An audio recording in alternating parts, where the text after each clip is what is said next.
Being here representing one of the plastic converters is a big honor for me. What is a big challenge indeed is to close the loop in all aspects. I have prepared also one slide where I'm going to showcase a bit. But we can integrate the content of recycling material only with the support of many different stakeholders. Where do we get the material from? Do we have the quality that we need, the customer needs, that the end consumer wants?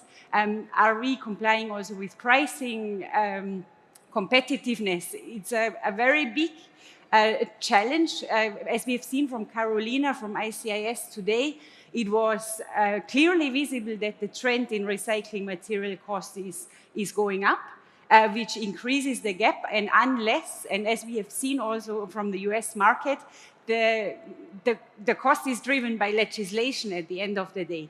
In our region, now also talking about Turkey, as long as we don't have these legislations in place, it will be very hard for us as converters to really force, in a way, our consumers to integrate it. And I think also, as Unilever, as one of our big partners, it is a challenge. And once we have also these commitments to Ellen MacArthur, to SBTi targets approved, then it becomes not only a vision, but actually something that we live. Yes, absolutely. Traceability, especially in the conversion or plastic conversion sector, is the A to Z. There is no way around it. What makes it more difficult is the different sources of plastic material. If we look at, for example, maybe to give you one example, I've been in several of our recycling plants now. I went also to some buyback centers, which are in South Africa, for example, in a very remote area, about 1 hour from our recycling plant. It's a small little village. The people from the village, they go every day with their big bags and they travel all the way to this collection center where they bring their waste. Now, this is then sorted preliminary there, and then it goes to another big sorting system where it's also baled, and then it comes to our recycling plant. This is the only way, also in cooperation with these buyback centers and the collector, that we can guarantee we have the input in our recycling stream that we need. In this case, also every bale is labeled, identified. We know exactly who was the center who collected these bottles. And this is especially for our customers, if we talk about home care, beauty care, maybe even dairy, any baby products for baby powder, baby oil. We cannot compromise. We all, many of us most likely have children, so there is no way we can take any risk. And in the machine potentially where we produce a baby product, we might also produce another product where we don't necessarily need food grade. But how do we integrate recycling content if we need to match all these different requirements without putting 15 machines? So we have dedicated machines, which then again comes down to costs or effectiveness, and we need to streamline our processes. So from a quality perspective, I think also ALPLA stands for the highest quality. We have the same measurement standards, whether it's in Europe or the US or in Turkey, in any of our plants, because our global customers, such as Coca-Cola, for example, Unilever, they are expecting the same product in the US, in Russia, in China, and in Turkey. So this is something that we definitely cannot compromise.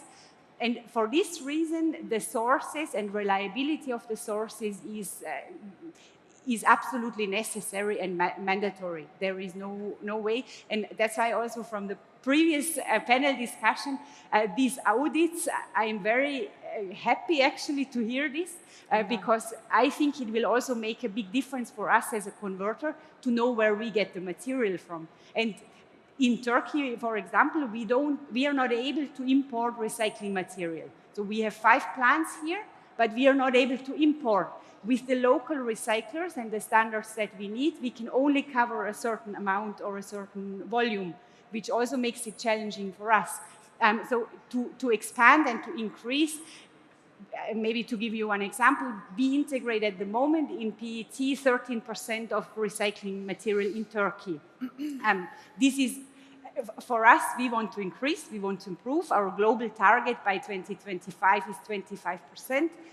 So obviously it also limits us in our activities if we don't have local suppliers that we can rely on, or only few and limited with the quantities available. With future technology, I do hope so. Currently, Alpla is a defender of mechanical recycling, simply due to its low carbon footprint and also the reliability for food grade application.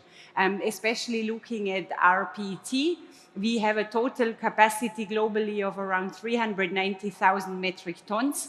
That is 100,000 tons for our HTP and the rest are PET. And we are only doing mechanical recycling.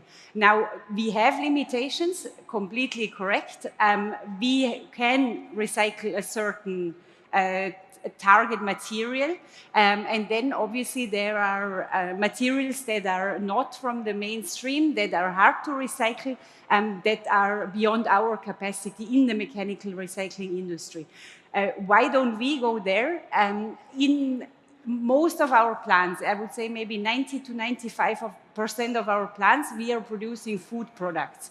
Looking at chemical recycling, this is a very risky step to really go with chemical washing of hard to get rid of content, which also means for us product safety.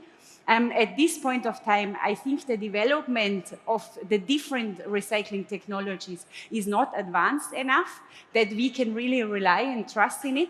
But I do think to close the loop for all materials, this is the only way that we combine the different recycling technologies to really cover all the materials there are.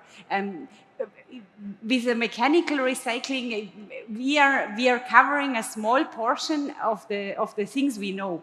But then, if you look at the new technologies that are in development, it will give us a much greater opportunity and capacity, which is inevitable if we want to really go for a circular economy. And technology, I'm sure we talked about AI before, and it will improve a lot. Also, chemicals used maybe don't have to be that aggressive anymore. There are different technologies with laser, with other potential, and I'm not that technical, but this is for sure something that we need to look into very, very deeply in the future to close the loop. This is a very good question and a very difficult one to answer. Because any legislation being put in place will only work with a framework. So I can, in the US, maybe you heard, they now have a cap on maximum virgin consumption. This only works if you have a certain supply of recycling content. If this is not the case, you are now reducing your production of products in general by 30%, or how do you manage? So unless the proper collection systems are in place, unless converters work together with brand owners, unless consumers put the waste in the right channels, municipalities provide the bins to recycle. This is another difficulty and challenge. And I like what you said earlier about education. If we put any legislation in place, but we don't have a collection system from the government, or a well-functioning collection system, where does the waste go? Maybe in the desert, maybe in the landfill. I live in Dubai. We have, unfortunately, a lot of waste that goes in the landfills. So unless we have this closed-loop system in place from all stakeholders, it's very hard to put a legislation out of thin air into a country, into a market. If I can wish, and in the ideal magic world that I can dream of, is obviously to have net zero sooner rather than later. But again, this is facing challenges Our biggest contributor as a converter to the carbon footprint is material, raw material, which is going up to around 90% of all our carbon footprint. So if you look at raw material, we would basically need a recycling plant next to every single factory we have, because otherwise we need transportation, we need trucks that bring the materials. So it's a big wish. I do think that we are moving in the right direction, and also the trend and the fast changing pace at this point towards sustainability, also with big collaborators like Coca-Cola or Unilever or other companies. And I've just witnessed Coca-Cola receive 2 sustainability awards in Dubai a few weeks ago. So I think it's a really nice step in the right direction, but we all need to get together and we need to communicate, we need to collaborate, we need to make it possible on all levels.